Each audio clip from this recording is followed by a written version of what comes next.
It was 1938. George Hogg, a British Oxford graduate, set out to travel the world. In China, he found a country at war.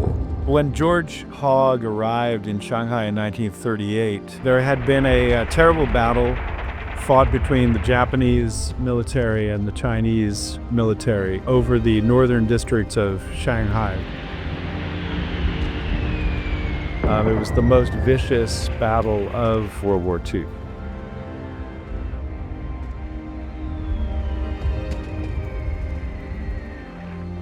It was a war where China stood alone. It's undeniable that China has played a very important and somewhat neglected role in the history of World War II.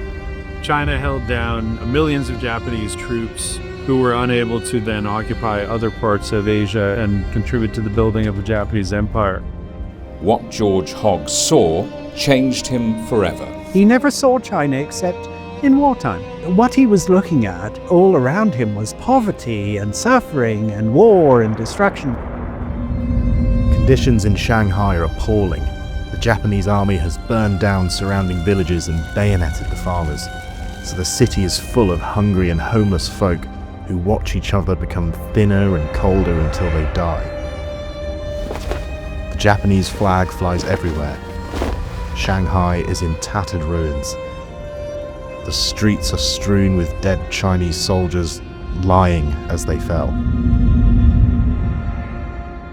I think what he saw was 我看到一个新中国. It was in his mind's eye. It was seeing the spirit of the people that made him believe that there would be a new China. As a war reporter, he told the outside world about a war they didn't know was happening. Today and yesterday have been very heavy. Terrific air raids on the cities Wuchang and Hanyang across the river, and about 3 miles at either end of Hankou. Afterwards, we all go out in different directions to get the news and take pictures. It is both grueling and gruesome. He was a teacher. He was a hero.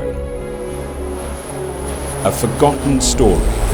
When you think back to George's life, he was really a wise friend and noble friend of China.